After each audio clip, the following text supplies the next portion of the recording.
had an idea.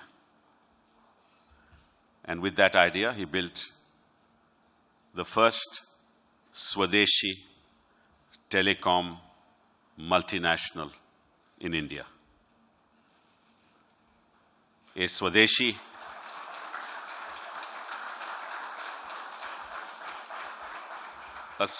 multinational that has its footprint in 20 countries outside India, 17 of them in Africa. 2 of them are neighbors, Sri Lanka and Bangladesh. In a globalized community, the Swadeshi has become a Videshi. And we will encourage Swadeshi multinationals to become Videshis, because we believe that with our quality human resource, we will be able to have our footprint not just in India but around the world. One last thought, and I have done. When we make this enormous transformation to a society which delivers on networks, a society that ultimately will be paperless, where public services will be delivered electronically, where education and health services, diagnostic services will be delivered electronically. We have to be careful that we build impregnable security systems to protect our networks. The wars of tomorrow will not be fought on the battlefield. The wars of tomorrow will not be with men sacrificing their lives in combat. The wars of tomorrow will be through cyber attacks by unknown cyber terrorists, which will dislocate and have the potential to dislocate the most significant services, which are like the veins which take our blood to the heart. And if those networks are dislocated, it would cause chaos and panic. I therefore request entrepreneurs and all sections of the industry to make it their commitment to ensure that when they build their network, the security of that network is an integral part of the network. That's exceptionally important, because in the absence of that security, we will be exposing ourselves to disaster. But this today is a very happy moment, a moment when we should think of conquests and not of disasters. We are in the midst of a revolution, the impact and the consequences of which people sitting in this room are not likely to comprehend. Yet, revolutions come about like that, in the absence of comprehension, but with the potential and the kernel to change the way we live, to change the way we think, and to change the way we work. Thank you, Sunil. Thank you, everybody. Thank you so much, sir, for your inspiring words. Thank you so very much. Now I would request Mr. K. Srinivas, President Consumer Business of Bharti Airtel Limited, to kindly come up and deliver his presentation. A very good morning to each one of you, the members of the press and the television. This thing. What I'll try and do over the next couple of minutes is basically take through the various features of the 4G LTE network that we're launching. And as I said, what Calcutta does today, what Kolkata does today, the rest of India does tomorrow. So absolutely delighted to be launching the next wave of internet in this country from this very city of Kolkata. So, and thanks to each one of you for actually witnessing and being with us in our moment of glory. Essentially, what we're launching is a high-speed wireless broadband. LTE stands for long-term evolution of technology, and this is what actually fundamentally is actually going to reshape the way internet actually would be there in this country. It's a revolution, like the Honorable Minister said, which is about to begin. Many of, the comprehension of that, I'm sure, will happen as we travel forward in this journey, when we bring in a whole lot of content, be it education, be it health services, be it financial services, which we actually take it to the masses in this country. And that's the revolution which is actually beginning in this very same city today. Before I sort of get on specifically onto the 4G bit, just wanted to give you a quick snapshot of the various internet technologies that Airtel is today offering to the customers. At one end of the spectrum, 2G. 2G indeed is a very, very important internet technology for us as we go into the villages in this country. All the way, so ranging from 5 rupees for an internet connectivity, all the way to the very, very high-end corporates. You got MPLS networks. So getting more specifically onto the 4G bit today that we're talking about, essentially, as I said, it's a high-speed internet experience, giving you almost up to about 100 Mbps of speed. The technology is capable of delivering 100 Mbps of download and almost up to 50 Mbps of upload speed. So that this is really, really a powerful and extremely vital part of this, vital feature of this entire network. Obviously, it facilitates super speed, super fast uploads and downloads. And as we've actually displayed and demonstrated in the demo zone next door, it offers multiplayer gaming. It offers multi-video conferencing, surveillance, chats.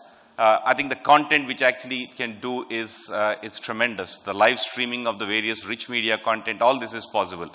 As we launch today, this is coming fundamentally in 2 devices. On one side, you have the multi-mode dongles, which you see on the left-hand side of the screen. And then you have what is called an indoor home Wi-Fi router, indoor CPE, on the right-hand side. So the dongle is typically used in any of your laptops or any of the tablets, while the Wi-Fi modem, you actually put it inside either a home or a commercial establishment, and that pretty much radiates Wi-Fi all around, through which you can access any device. So these are the 2 devices that we are actually coming out with very, very simple pricing, 3 different price points, a $9.99 giving you a 6 GB, a $13.99 giving you a 9 GB, and a $19.99 giving you about 18 GB. Just to sort of give you a sense, the download offered is pretty good enough for an average customer in this country. And I'm sure as we move forward, we will have more innovation around these pricing points. But most importantly, this will also come with a feature called Smart Bytes.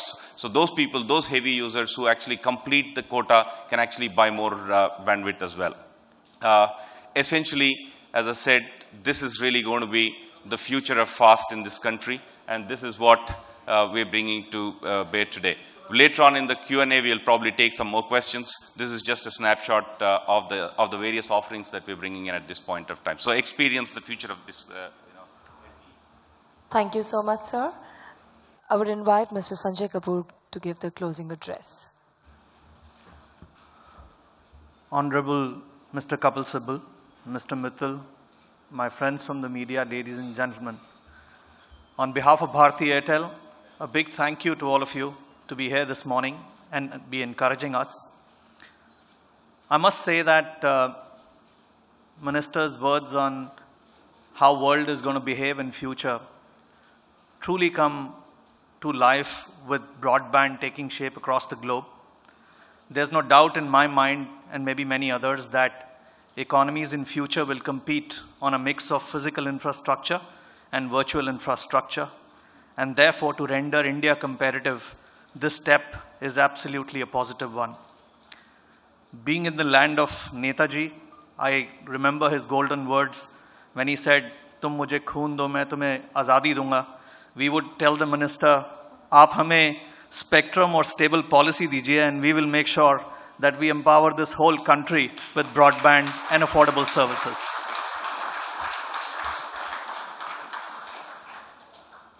India is going to grow 1,000x on usage of broadband in the coming years, and that's absolutely certain.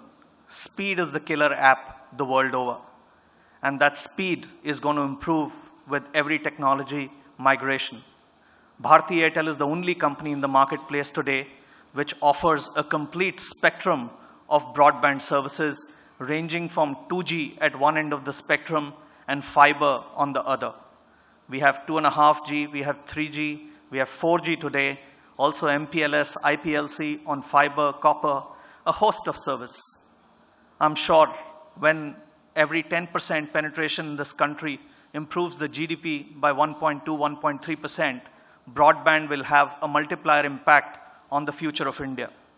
We are very excited about this opportunity, and we think this revolution, like we've led many other revolutions in the country, will actually empower the people of the country to become global. I thank once again all of you, and before we finally allow Mr. Kapil Sibal to catch his flight, I will open up the house for any questions that you have while he's present here with all of us. Thank you so much. Sure. In the recent past, Mr. Mittal had said that what India needs is cheap smartphones for the broadband revolution to actually catch on. In what way is the Indian government, can the Indian government at all facilitate the, some sort of an alliance at where all the operators sort of, buy phones from a common vendor so that the price of phones can come down to, say, $50 from the present range of about $150? Because that is most essential for the penetration to happen to the mass. 3G has not delivered so far because they paid such huge prices for the spectrum, and there is no liquidity in the market for them to invest in the infrastructure and to invest in the devices which will deliver 3G. So which is why 2G was successful and 3G is not as successful. And I hope now that the industry reflects on that and assures that the people of this country have low-cost, quality devices. But in the absence of an ecosystem, don't you think the success Governments are of not 4G... in the business of manufacturing or having alliances to manufacture low-cost, quality devices. That's for industry to do.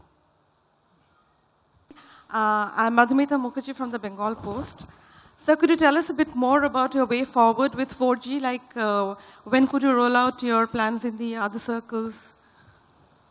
Well, as the Honorable Minister mentioned, we are working very fast towards launching other circles that we have. Bangalore will go up on air hopefully within this month. So within weeks, followed by Pune and then finally Chandigarh. But I think for the rest of the country, I'll have to redirect this question to the Honorable Minister. When will we get a chance to expand our footprint for the 4G? Well, that's absolutely right. Because this 4G is on the 2100 BWA. The real 4G will be launched when the 700 megahertz band will be available. And we wish that to happen as soon as possible and hopefully within the financial year. My question is for Mr. Mittal. I am Arnab Datta from Mint. Sir, the money that we've invested to buy the spectrums, when do you expect to, do the break-even? I will make all these answers available through me and Sanjay Kapoor a little later. The minister has to leave, so I will, if you can just... They're very happy with me. They don't want to ask me any more questions. Why are you inviting questions? What are the avenues you're thinking about to you, from government's perspective, to use this service and to reach the people? Like you mentioned about education and other services from the government side. Do you have any plans at this moment? Again, it's the IT sector that has to deliver. Who has to make content in this country? The private sector. Right? As far as we are concerned, we are on the e-governance platform. We'll be delivering public services on these platforms. So data on public services will be provided by us. Okay. We already have launched, as you know, a platform for data on public services to be provided to the people of this country. That has already been launched. And hopefully in the next 2 years or so, all data, public services will be available to the people of this country. So that we can provide. But ultimately, content on education, content on healthcare ultimately will have to be provided by the private sector. And we are creating a roadmap for that because we have launched, the draft policy had been cleared and now it's going to the cabinet this month. The IT and the electronics manufacturing policy will be announced formally this month. And hopefully the telecom policy, because the Supreme Court judgment came in the way, will be announced in May. So the roadmap for the next 10, 15 years will be clear as far as the government is concerned. Then it's for the private sector to take it forward. I think the government is also mandating now e-filing in many cases. As you know, from this year, any income tax being filed over 10 lakhs is going to be mandatorily on e-filing.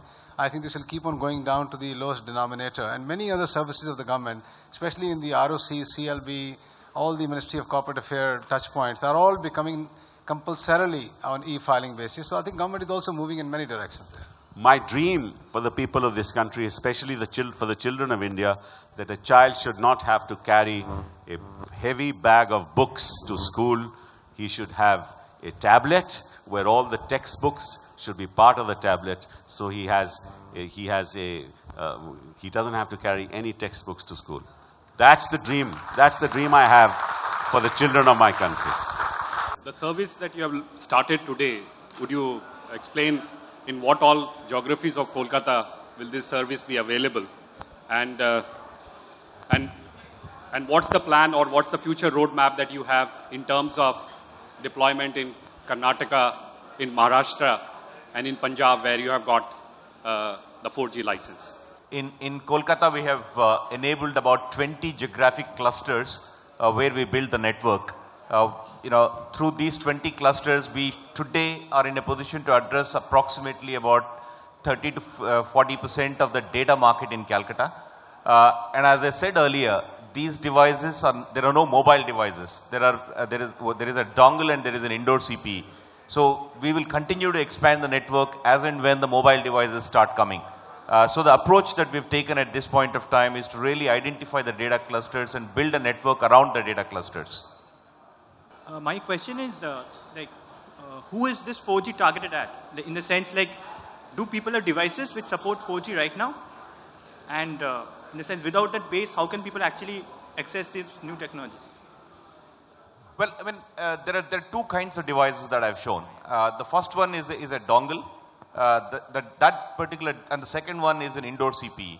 So a dongle, when you actually put it it's a USB port. So you can put it on a computer or a desktop or a tablet, and then pretty much use that like any other data device that you have. And the second device that you have is fundamentally an indoor CPE. What it does is it takes the LTE signal in and then throws a Wi-Fi hotspot around. And on that Wi-Fi hotspot, you can then connect any device, not necessarily an LTE device, any device which enables Wi-Fi.